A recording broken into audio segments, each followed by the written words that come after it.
Então, gente, aí você tem a inclinação da cabeça e o desequilíbrio corpóreo. Então, assim as alterações da postura da cabeça levam a uma situação de desvantagem biomecânica e na musculatura da região. Então, você meio que tem uma ação em cadeia. Alterações ortopédicas nas bases ósseas podem levar a alterações de inclinação da cabeça e do pescoço. A postura da cabeça relaciona-se com o equilíbrio do sistema estomatognático, podendo alterar-se em casos de deformidades dentofaciais. E quando essas deformidades dentofaciais também são que precisam de correção cirúrgica, por exemplo, como os pacientes de cirurgia ortognática, essas alterações na coluna, pelos artigos científicos, ela é mais evidente. E tem artigo científico mostrando que, por exemplo, a gente vai ver mais para frente, quando você diminui ou aumenta a dimensão de vertical, você tem alteração da inclinação da cabeça, da base do crânio, né, em relação à coluna cervical. Então, você já tem a primeira inclinação, né? Então, isso é muito interessante. Esse modelinho aqui é um modelinho interessante que ele mostra o ocioide, né, preso por elastiquinhos. Aqui nós temos o maciço craniano. Então, qualquer alteração que você tiver aqui da maxila, né, você vai ter uma alteração aqui do peso, e aí com isso você tem uma inclinação desse maciço aqui, sobre a coluna vertebral, que é o ponto em si.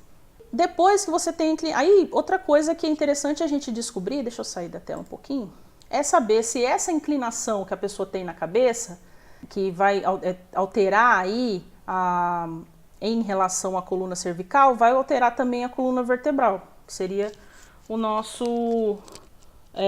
seria ver se existe esta consequência. E na posição ortostática, para que a posição ortostática seja mantida, são necessários músculos cervicais posteriores bem desenvolvidos. Como a gente mostrou lá no início, né?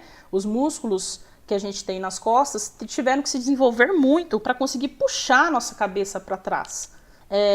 Mantém o peso da cabeça contra a gravidade, sendo que o mais importante é o esternocleidomastoide e os elevadores da escápula. Já os pequenos músculos localizados anteriormente, ou seja, os infraóideos e os supraóideos, contrabalançam com os grandes músculos posteriores, ou seja, quando a cabeça for para trás, são eles que vão puxar a cabeça para frente. Como a cabeça já tem uma tendência a ir para frente, essas musculaturas não precisam ser tão fortes e tão estruturadas como as de trás, mas elas devem funcionar em contrabalanço às posteriores.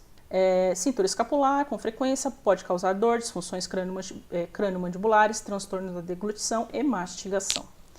E assim, gente, esse estudo, um dos primeiros assim que eu vi que foi muito interessante, foi justamente sobre os traçados de Rocabado.